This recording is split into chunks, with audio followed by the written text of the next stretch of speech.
We've already seen one administration throw all of our trade norms out the window in the past 4 years. Is Biden bold enough to do the same? Toss out those, but also, not bring back something like a resurrected TPP, do something that will actually benefit workers, save protect the environment, all of that stuff. Lori Wallach is with me now to discuss.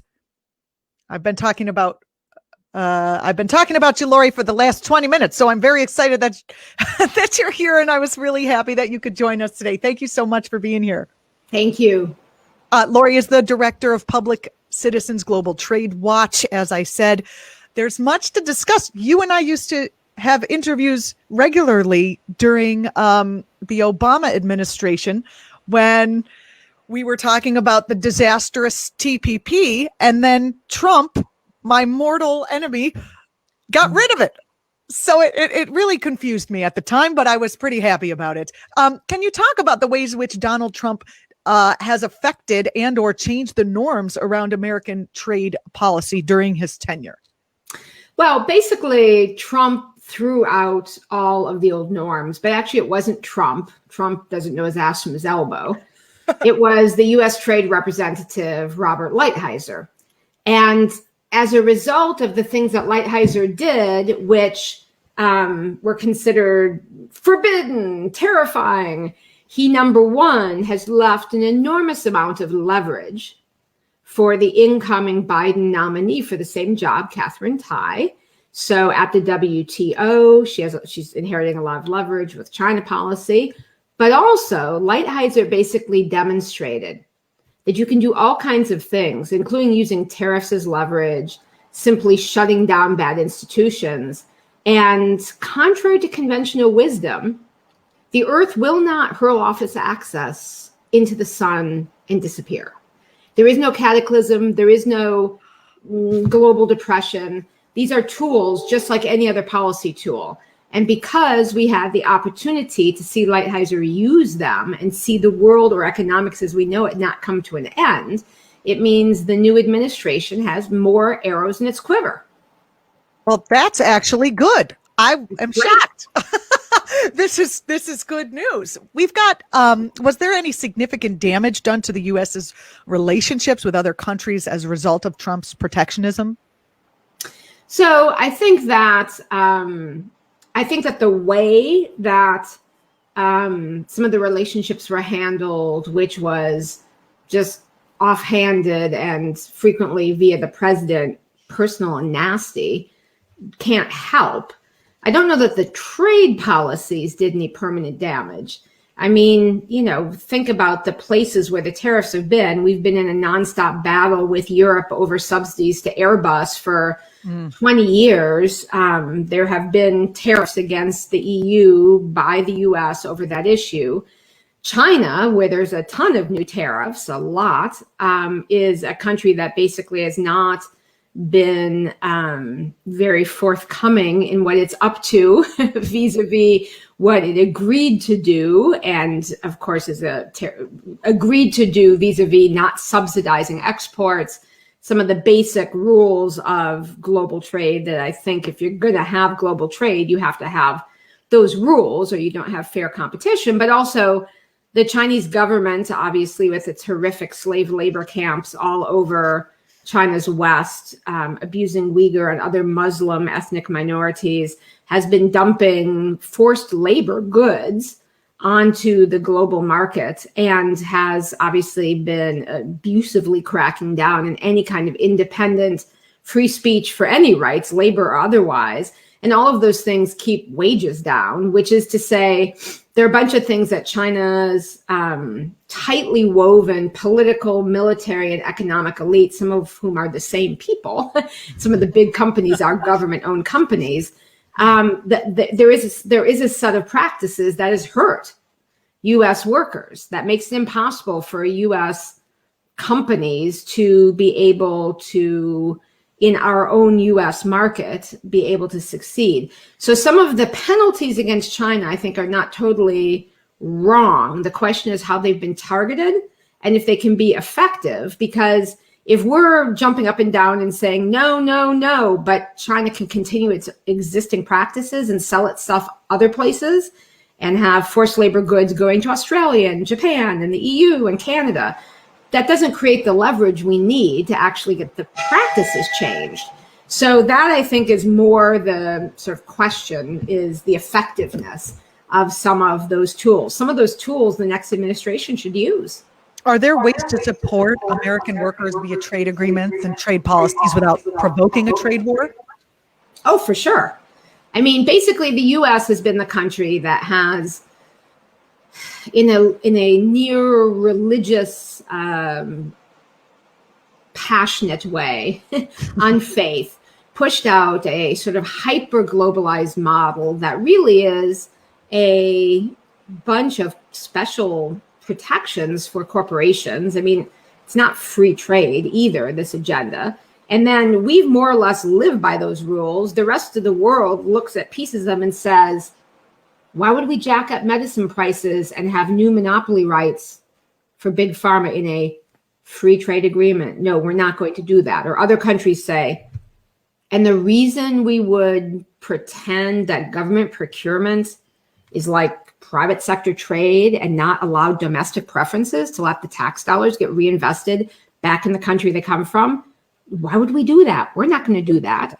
Or the reason we would have a trade agreement say we can't regulate big tech companies or break up monopolies, we're not going to sign up for that. All of these things that have been things the U.S. has pushed and the U.S. has lived by, other countries have looked at and said, this is not good for us. This is not good for people. It's not good for the planet. We're not going to do it. And so effectively what needs to happen is the U.S. needs to get with the rest of the world. Do you think first about the goals we're trying to achieve, and then have the trade policies that suit the goals, not have a bunch of policies that corporations want? Do you think that, pardon me. Oh, that's okay. I hear a little bit of a reverb. Oh, now it's gone. Great. Is there a train in your house? I keep trying to turn that off, and it keeps doing that. I'm so sorry. It's okay. It's actually kind of adorable. So is that disturbs me greatly that the U.S. is the pusher of terrible trade policy, and other countries are, the ones who are saying, actually, we would like to protect our own citizens. Do you think, I mean, this has been happening under any administration, bipartisan, under Obama, right? So is there any reason to either believe that Joe Biden would be better in terms of working people, the environment, protecting, jobs here in the U.S. than the last, 8 decades of presidents? Is it, do you have any, what are your thoughts about that? So the current model really started with Reagan. And so we've had 35 years of this same model of really corporate captured, corporate rigged trade agreements. And it is clear that some of the people that have been nominated to be part of Biden's future administration are from that old camp. Oh, I have the thing. We just talked about this right before the ones that you don't want, the relic of the past people, the unqualified, or the corporate lobbyist. Well, but here's the thing. With respect to this job, the U.S. Trade Representative, we got the unicorn. Oh. So where I was going with this is there are some people who have sort of the old way of thinking who will be part of the administration, but there are also some people who have the new way of thinking. And when I say unicorn, the person who was nominated, Catherine Tai, number one, really knows the trade issue, so she knows the tools. But also she has a notion of the importance of making consistent our trade policies with our domestic goals. As Democrats, from her perspective, she's part of the Democratic administration, of trying to have higher wages and create better jobs, of trying to protect the planet and the environment, of trying to make sure consumers have affordable healthcare and medicines, of trying to remedy decades of social and racial injustice. And so the thing that is unicorn-like is typically USTRs, as you said, of both Democratic and Republican persuasions, basically are thinking about, this is the tools we do. This is what we do. We deregulate services and food safety. We give protections for foreign investors, footnote, which helps out offshore jobs. We limit environmental protections. They're non-tariff barriers. And that is a tactical, here's the things we do versus what are our goals? And so what's unicorn-like about her is she actually is thinking, what are the goals? How can we use this tool? And I'm not speaking for her because that's what she said when she gave her speech accepting the nomination last Friday, right in front of Vice President Biden. This is a tool. It's not an end to itself. So that is important, that there are people within the appointed high-level folks who get it. But also the other thing that's different is the politics. So there are a lot of people who don't agree on the policy, who don't agree the policy needs to be remedied, but who realize politically the Democrats can't be the people who keep screwing working people. Thank you. And well, that would be a nice change. Like that should be the Republicans' job. And it's been a bipartisan occupation of presidents on trade going back to Clinton. And so there is a better political understanding that actually we can't let these white guys go over to Trump and think like that Trump has their back. We can't let these white working class Americans. And it's not just white working class Americans. It's a working class American problem. The Democrats have a working class American problem. And we saw that with some of the appeals to African American men, to Latinos. We basically have to have the Democrats provide something to be for. Because if a conservative Republican is attractive on, for instance, an anti-choice platform or a pro-guns platform, if the Democrats haven't given you something really important to be for, a better livelihood, better jobs, access to health care, then it's appealing to go. The same person can want all of those things that a working class person and any person wants, and still want to have, access to as many guns as they want or have particular views in abortion. If the only thing that is out there is the social appeal and there's nothing to be for from the Democrats, Democrats are going to see working class people hemorrhaging away from the party. So there is an understanding after years of arrogant dismissiveness that the damage these agreements did is not imagined. It's very real and it motivates people, and people are pissed off to the point where you have, in states that voted twice for Obama in 2016, Trump getting huge swings. So this election, if you notice, Biden campaigned heavily on Buy American. That was a major theme of his election, of his campaign. And he was elected on this Build Back Better plan that explicitly says we must update our trade agreements to allow us to reinvest our tax dollars in our country and our trade partners to do the same.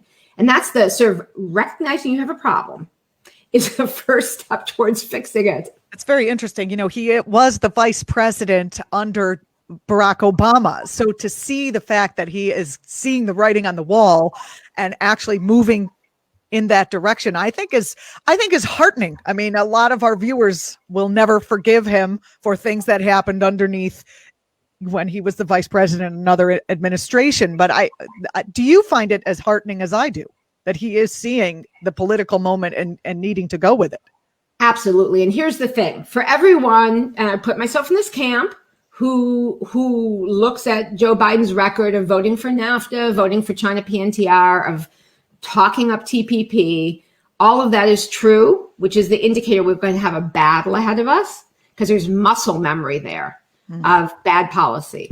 But it is also the case, and extremely heartening, that actually the political lesson seems to have sunk in. Now, it's going to be our work as progressives, as activists, as media personalities to be able to keep the spotlight on the fact that the old model is damaging. There is a better way to do it. It's not that you have to have no trade. The question is, what are the rules? And so there's a battle that's going to have to be had, but the door is wide open, and we would be all fools not to march right through it versus kicking on it. There's some people who just want to bash Biden for his past votes, and of course they infuriate me too. But at this point, the door is open. We need to occupy the space and actually move using that political lever, the policy to where we want it. Let's get specific on policies. What should we be demanding as activists? So Biden is committed to a couple of things. The first order is to get him to do the things he's committed to. He's basically committed to a moratorium on new trade agreements until, as he put it, there are major investments in U.S. infrastructure, manufacturing capacity, and U.S. workers. So basically, it's not going to be. That sounds good. It's not going to be a just jump into more trade agreements, but already there are, people like Tony Blinken, who has been nominated to be Secretary of State, who will undoubtedly be pushing back but we have a negotiation already started with the UK. We have Trump start something with Kenya. We can't walk away. That's being a bad ally.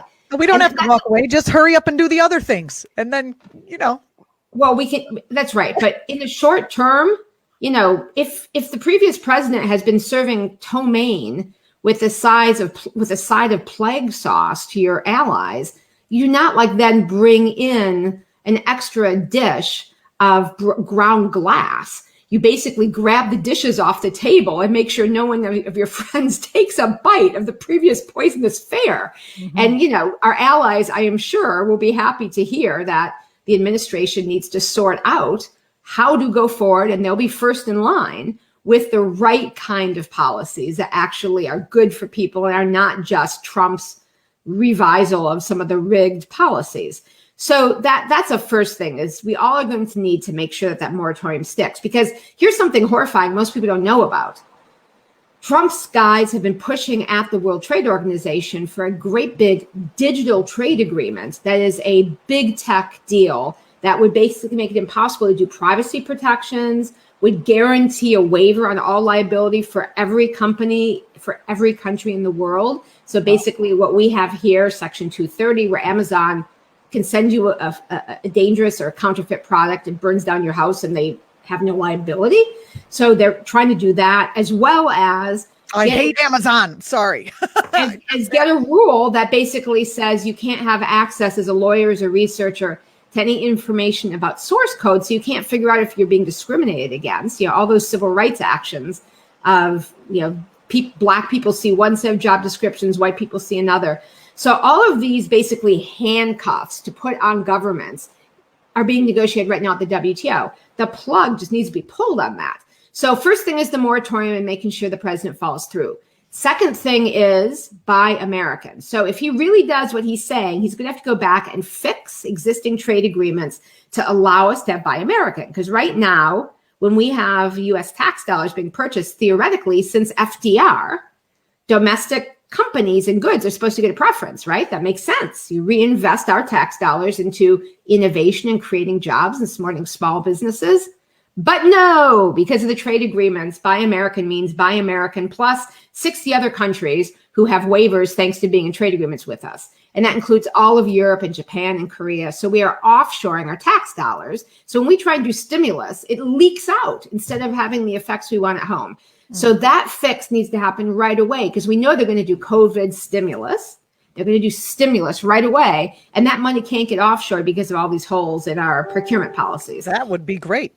And then the third thing that they need to do basically is, with this moratorium, they need to use that time to get a new approach at the WTO that basically uses the leverage that the previous administration created by breaking all the furniture at the WTO. Then we can basically, without having to break the furniture ourselves, the next administration can come in and hopefully some of the progressives' goals of getting rid of some of the bad WTO rules, but also the things they're missing there can be added. Same thing with our China policy.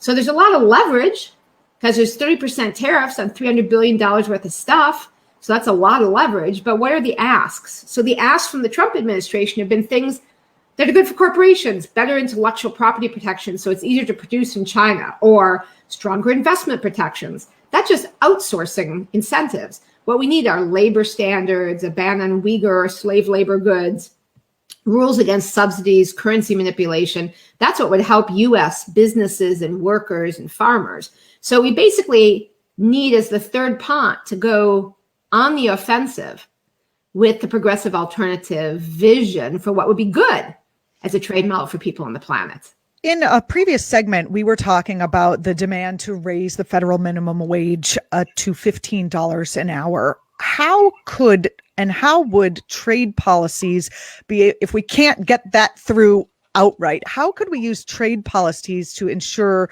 that workers have jobs and have jobs that pay a living wage? So, there are two ways you can think about this. One is what is sometimes called a social dumping theory. And that is basically the concept that if goods are sold in this country that are made with forced labor or made with sweatshop labor, it's like a subsidy that you're exploiting. If you've forbidden people from organizing unions to fight for their wages, you're basically subsidizing the good on the pain and suffering of the workers. Or if you dump your toxins on the ground instead of internalizing the costs, but in countries where there are enforced environmental rules, those are costs the company has to incur. And dumping is a trade concept that means basically selling something below the actual cost of production. You figure out ways to cheat, so you dump it into a market below what it really costs to make it. And so social dumping concept with Senator Jeff Merkley as sort of a congressional leader on. What you do to deal with that is you basically have a fee you add to the goods that basically makes it less appealing in the market. So you create an incentive in the other country to do the right thing, or you're going to be hit with a fee that basically equalizes for the cheating, the environmental dumping, the abuse of workers. And that concept we do for all kinds of other subsidies. And that's very common. There are tons of those kind of fees on all kinds of goods that are produced in cheating ways, but we don't do it for people things. We do it for basically industrial subsidies.